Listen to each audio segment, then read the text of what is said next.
इस समय हमारे साथ अखिल भारतीय उद्योग व्यापार मंडल के अध्यक्ष संदीप बंसल जी मौजूद हैं।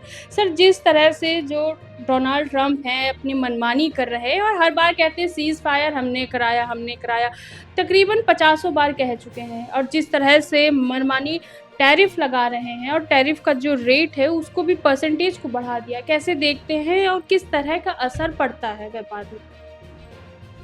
देखिए, एक बड़ी साफ और स्पष्ट बात है। भारत एक समय था कि सोने की चिड़िया था, भारत विश्व गुरु था। और आज भी जो हमारा भारत है उसकी जो पहचान है वो शायद विश्व में कहीं नहीं है। भारत का जो ध्येय वाक्य है, सर्वे भवन्तु सुखिना सर्वे सन्तु निरामया, यानी पूरा विश्व सुखी हो, पूरा विश्व निरोगी हो और सब का कल्याण हो, ये भाव भारत का है।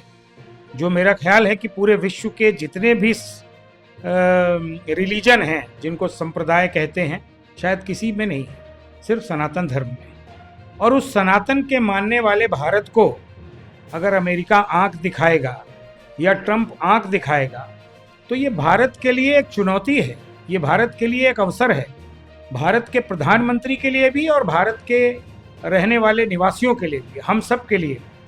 और हम इसको एक चुनौती के रूप में लेते हैं कि अगर ट्रंप ने एक बार ऐसा अवसर दिया है हमें, तो हम 1966 की तरह, मुझे याद आता है, मैं तो खैर पैदा भी नहीं हुआ था, लेकिन जो मैंने सुना है कि 1966 में भी हमको अनाज देने से मना कर दिया गया था।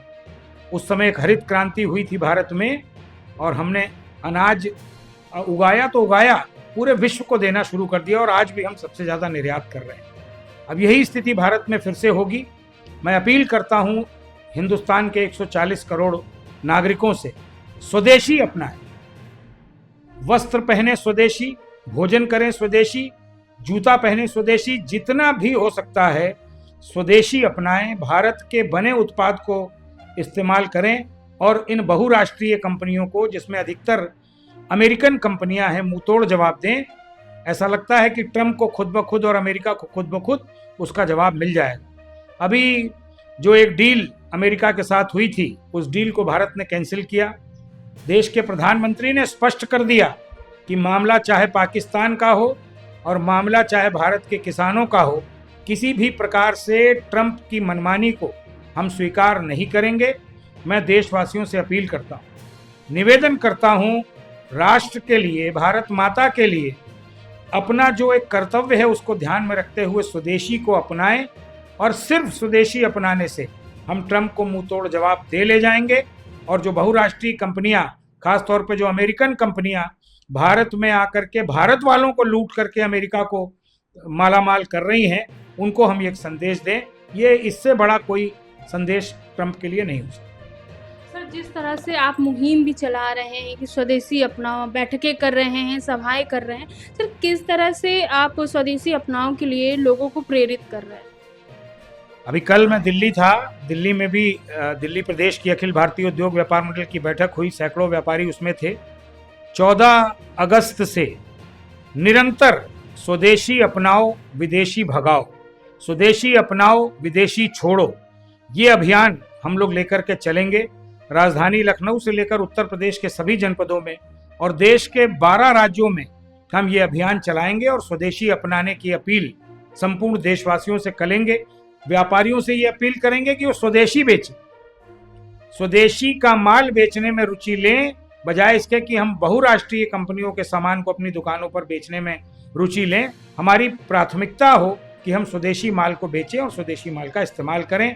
और उसकी पहल हम सबको करनी पड़ेगी, हमें अपने घर से करनी पड़ेगी, मुझे अपने घर से करनी पड़ेगी, आपको अपने घर से करनी पड़ेगी, कि हम अपने परिवार को भी समझाएं कि बजाय दिखावट के, बजाय बनावट के, हम स्वदेशी पर फोकस करें और स्वदेश के बने कपड़े को पहनें। आपका कहना है कि वन नेशन वन इलेक्शन, इस पर आपकी क्या राय है और वन नेशन वन इलेक्शन पर कितना विश्वास करते हैं आप?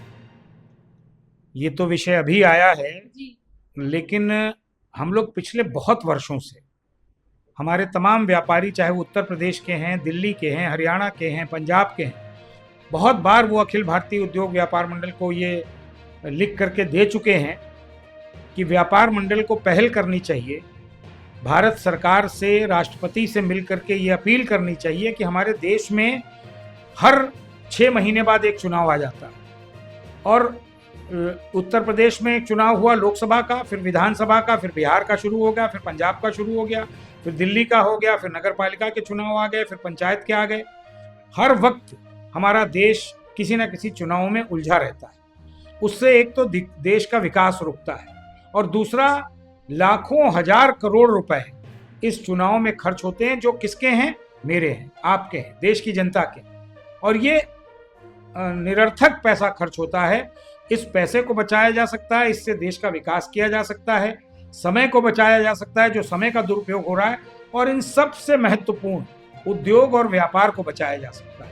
उद्योग और व्यापार की स्थिति ये हो जाती है कि जब चुनाव चलता है, 1 महीने के आसपास की आचार संहिता होती है, उस 1 महीने कुल व्यापार बंद हो जाता है। अगर बिहार में चुनाव है तो भी उत्तर प्रदेश प्रभावित हो रहा है, अगर उत्तर प्रदेश में चुनाव है तो दिल्ली, बिहार, राजस्थान, हरियाणा, पंजाब, सारे राज्य प्रभावित होते हैं। तो इसलिए अगर एक साथ एक बार चुनाव हो जाएगा, निश्चित रूप से देशवासियों को बहुत बड़ा लाभ होगा, उद्योग और व्यापार बढ़ेगा, देश का जो लाखों करोड़ रुपया इसमें खर्च होता है वो बचेगा, और यही पैसा हम देश के विकास में लगाएंगे तो देश का विकास तेजी से आगे।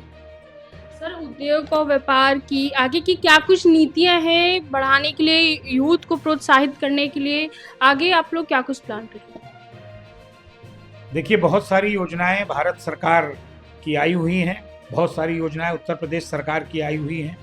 प्रधानमंत्री जी की तरफ से मुद्रा लोन योजना है, प्रधानमंत्री जी की तरफ से रोजगार योजना है, अप्रेंटिस योजना है, उसी तरह मुख्यमंत्री युवा उद्यमी योजना है, और भी कई प्रकार की योजनाएं ऐसी हैं कि आज के दौर में युवाओं को बजाय नौकरी के पीछे लाइन लगाने की, नौकरी बहुत कम गिनी चुनी नौकरी है और उसमें करोड़ों युवा एक साथ लाइन लगा करके खड़ा होता है कि मुझे नौकरी चाहिए, कैसे मिल सकती है? अगर कुल 20,000 नौकरी है तो उसको 2 करोड़ लोग कैसे आपस में बांट सकते हैं? हाँ, युवा स्वरोजगार कर सकता है। जो ये योजनाएं हैं भारत सरकार और उत्तर प्रदेश सरकार की आई हैं, इन योजनाओं के माध्यम से अपना उद्यम लगा के, अपना उद्योग लगा के, अपना प्रतिष्ठान शुरू करके अपने परिवार का पालन पोषण कर सकता है, बजाय नौकरी के पीछे भागने के वो नौकरी देने वाला बन सकता है। इस प्रकार की बहुत सारी योजनाएं सरकार की आज उत्तर प्रदेश और पूरे देश भर में हैं। और इसके अलावा जो हमारे कुटीर उद्योग हैं, इन कुटीर उद्योगों में बहुत ताकत है। ओडीओपी हमारा जो जैसे उत्तर प्रदेश का एक बड़ा एक यशस्वी हमारी योजना है, हर राज्य में एक उत्पाद, हर जनपद का एक विशिष्ट उत्पाद है जिसका हम व्यापार कर सकते हैं। अगर मैं लखनऊ की बात करूं, लखनऊ में चिकन एक विशिष्ट उत्पाद है जो पूरे विश्व में प्रसिद्ध है कि लखनऊ का चिकन बहुत मशहूर है। हमारे यहाँ लखनऊ में आम की खेती होती है, मलिहाबादी आम मशहूर है, इसमें भी नए तरीके से और आगे काम को बढ़ाया जा सकता है। हम कन्नौज चले जाएं, कन्नौज का इत्र पूरे विश्व में प्रसिद्ध है। फिरोजाबाद चले जाएं, वहाँ पर कांच का काम पूरे विश्व में प्रसिद्ध है। अलीगढ़, मुरादाबाद, पीतल का काम वहाँ पर है। हमारे इसी प्रकार देश भर में हर जनपद का एक उत्पाद है, हर जनपद की एक विशेषता है। उसमें भी वहाँ का अगर नौजवान लगे और एक समूह बना करके काम करे तो नौजवानों को स्वरोजगार ज़्यादा बेहतर साबित होगा बजाय नौकरी के पीछे भागने। धन्यवाद। तो ये रही हमारी कुछ खास बातचीत में प्रज्ञा पांडे, कैमन ताली के साथ, यूपी नेटवर्क 24 लखनऊ।